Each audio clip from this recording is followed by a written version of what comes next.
बिमाया बिबनांखौ हाबा खालामदों नंगौ ओरैबायदि लाजिनांथाव लोगोफोर गावनि बिमाया गावनि भागिनखौनो हाबा खालामदों जबरदस्ति मानि थाखाय बेफोरबायदि गावनि भागिनखौनो हाबा खालामनो गोनां जाखो नोंथांमोना भिडिअखौ फुल जोबजासे नायब्लासो बुजि मोनगोन लोगोफोर बेनिखायनो भिडिअखौ फुल जोबजासे नाय नैबे भिडिअआ किन्तु मोननै आपडेट जागोन जोंहा मोनसेया बर'नि आरो मोनसेया जोंनि आसामनि नङा बेलेगनि दै बेखौ आं होननो सानदों आरो बर'नि फाथैलाइ बिसिनाय बे आपडेटनि लोगोजों नोंथांमोना बे बिमाया बिबनांखौ हाबा खालामनायखौ नुनो मोनगोन दिनै मोननै आपडेट जागोन दा गिबियावनो बयनिसिमबो फिन खेब बरायहरबाय जायफोरा चेनेलाव गोदान साबस्क्राइब खालामदो नैबे आंनि गोदान चेनेल लोगोफोर जायफोरा साबस्क्राइब खालामना लायाखै गिबियावनो साबस्क्राइब खालामना लाबानो जाबाय नैबे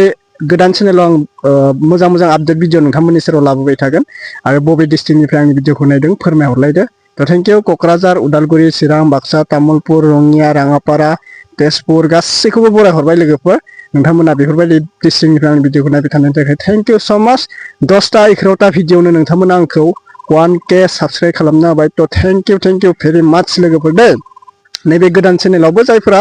साबस्क्राइब खालामाखै साबस्क्राइब खालामना लाबानो जाबाय दे नोंथांमोन ओमफ्राय लाइक मोनसे खालामना लाबानो जाबाय दा जों भिडिअखौ नायनोसै दान्दिसे बिमाया गावनि भागिनाखौ बोरै हाबा खालामखो ओरैबायदि लाजिनांथाव फार्स्टआवनो आं बेखौ सावरायग्रोनि दानि जुगाव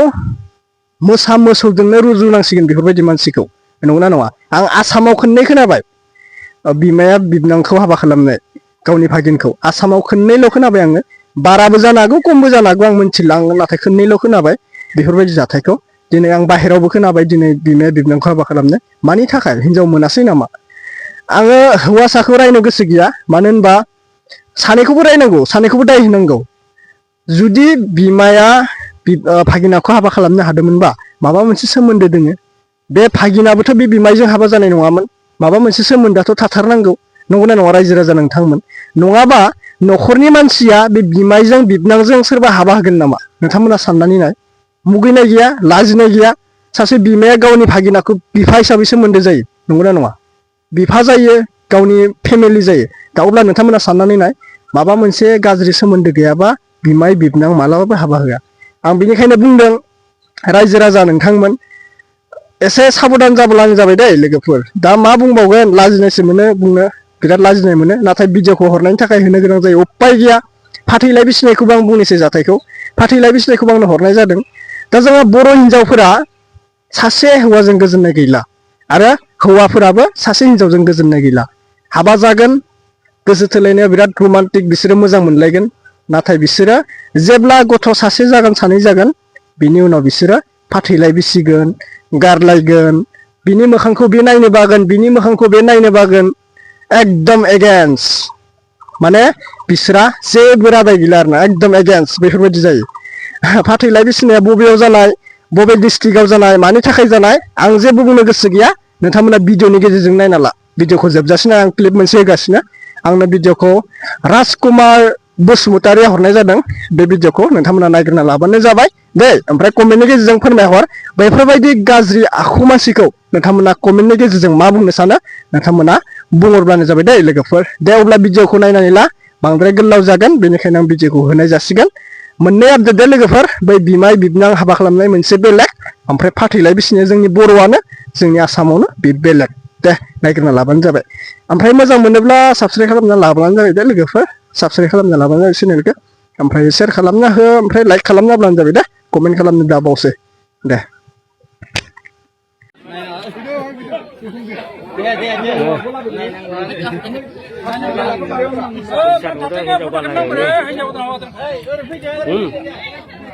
हिनजावालाय ini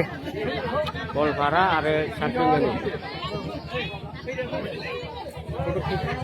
रायजो राजाफ्रा बिसानाव समाजनिफ्राय खुंनाय जादों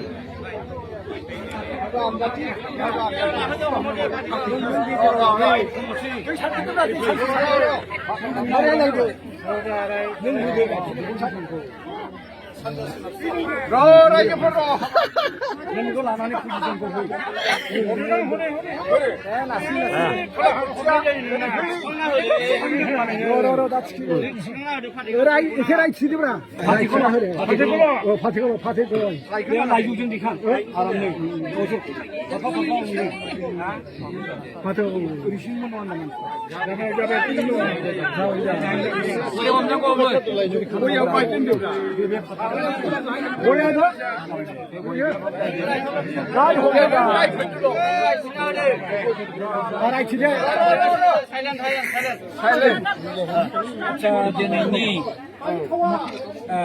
एक सातबिन्दो गामियावहाय मोनसे सालिसा बिसार जानानै थाङो दा बियो जाहैबाय जोबथा हाबाफारि आसलते आं नुफेराखै आं नायनो लुबैदोंमोन फाथैलाइखौ बोरै बिसियो दा जिखियानो जादोंलाय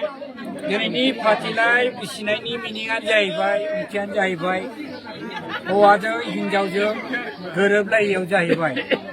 थारमाने बिथांमोनहा हाबाबो जानानै थांबायमोन नाथाय गावसोरनि माखासे जेंना जेंगोना रायजो जानायाव उसुबिदा मोनलायनाय हाबाफारि माखासे सफैबाय दा बेवहायनो हिन्जावजों हौवाजों सोमोन्दो नागारलायनाय हाबाफारि बेयो फाथैलाइ बिसिनाय होनो जिखियानो जाया दिनैनिफ्राय जों सानबाय नोंबा नोंसै आंबा आंसै होननाय भाषा फैबाय दा रायजो जानोब्ला नोंजोंबो गैला आरो जोंहा हौवा गोदानाबो बे हिन्जावजों गैला आरो गोसोफ्रा दुखु मोनलायनांला जि जाबाय जाबाय जाहाथे दा फंबायाबो गावनि राजि जानाय बा सायाव जाहाथे दुर्बल भाब लाया आरो जा बिनानावाबो दुर्बल भाब लाया हयथ' नोंनि साननायजों गोरोबाबो जानो हागौ बिनि साननायजों गोरोबाबो जायनि फलाव दिनैहाय नोंसोरो रायजो राजा आइ आफा बयखौबो साखि दोननानै बे हाबाफारिखौ मावनाय जाबाय मिथिबायना आरो कास्टमारि ल'आव मोनसे नियम दंनो आच्चा बेखौ होनला जायखिया दे दै सान्थि सारदों मा होनबावनो नागारलायनाय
अरे अरे ऊपर पूरी करी ना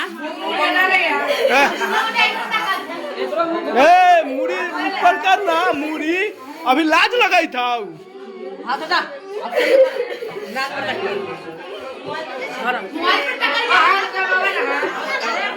हाँ ठीक है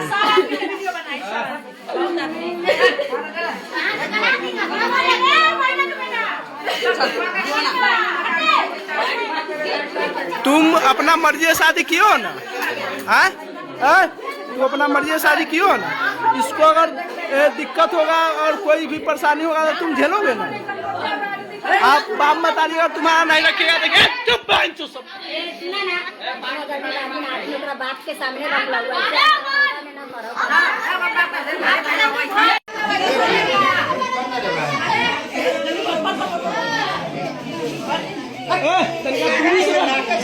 तो भागा सामने करो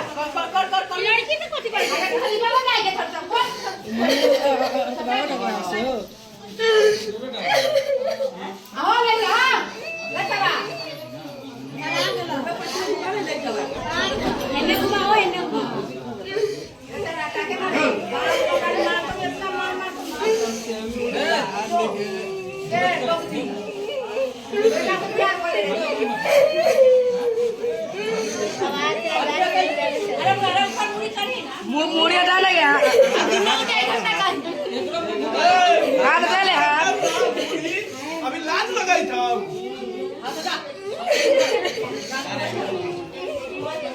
मोबाइल पर तकाइए हाथ दबावा ना अरे सब हाथ डाले अमन भाई रे मायना के बेटा अमन भाई हटे लाइट बार करे लाइट बार ते कर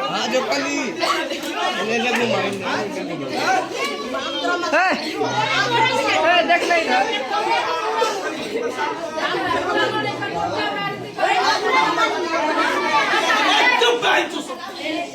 ए 5 फेरा लेवा दही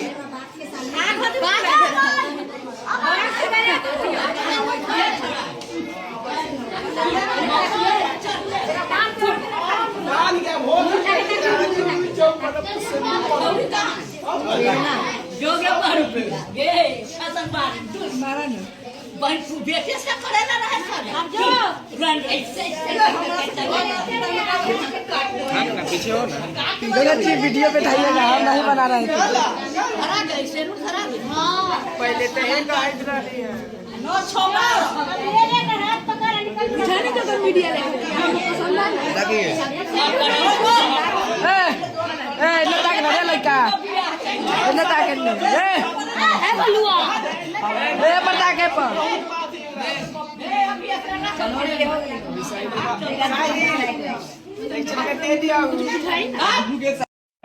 इधर वहाँ किधर ये कौन है आपका नाती है ये कौन है बेटी है ये दोनों में क्या रिश्ता है आगे पकड़ लिए अच्छा ठीक है तो मैंने प्रेम प्रसंग का रिश्ता है अरे तुम शादी करना चाहता है इससे हाँ कर लेगा बस क्या बोलो तू करवाएगा से शादी बोलो ना अरे बोलो हाँ चाहना तल्ला डंडा लाओ रे डंडा लाइए पत्थर का डंडा बोल वो बोल हमारी इज्जत घर में रह जा हाँ हाँ बोल यहाँ तब बोलो ना बोलो मुँह से ये मुंह से बोल गया यहाँ हाँ ठीक है हो गया चलिए कहीं कोई मारपीट नहीं होगा हाँ हो गया एक बार और बोलिए रिश्ता में कोई भी लड़का शादी कर लेंगे 2 साल से कितना दिन से चल रहा है 2 साल से से बोलो कोई लफड़ा होगा तो हम समझेंगे आप जगलाल कहिए जो कोई कुछ नहीं करेगा जो हम स्वतंत्र है कहिए जो हम कोई कुछ नहीं करेगा हम करवा रहे हैं कोई कुछ नहीं हमारी बेटी है हमारे नाती हम पढ़ेंगे चल रहा है हम पकड़ लिए हाँ बोला ना इसी बोला ना हम अपना ना कोई यहाँ पे नहीं आपको खर्चा नहीं होगा जितना खर्चा होगा हम लोग करेंगे चलिए हो जाता है फिर चला बोला कपड़ा उपड़ा है बोलिए ना हम अपना राजी खुशी से पकड़ लिए हम दोनों के गलत अथी में हम खुशी से कर रहे हैं शादी गलत संबंध में पकड़ लिए इसलिए शादी करवा रहे हैं अभी करके जाओ संदूरदान करवा के जाइए चलिए कपड़ा उपड़ा हम दूर नहीं लेता कहाँ दूर जी हम शादी करेंगे इसी से हम कहाँ बेटी को भेजाए जी सर जॉब धर लिए तो हम करेंगे शादी इसी से बेटी को कहाँ भेजावे चलिए सही है इधर वहाँ किधर ये कौन है आपका नाती है ये कौन है बेटी है ये दोनों में क्या रिश्ता है आगे पकड़ लिए अच्छा ठीक है तो मैंने प्रेम प्रसंग का रिश्ता है अरे तुम शादी करना चाहता है इससे हाँ कर लेगा बस क्या बोलो तू करवाएगा से शादी बोलो ना अरे बोलो हाँ चाहना तल्ला डंडा लाओ रे डंडा लाइए पत्थर का डंडा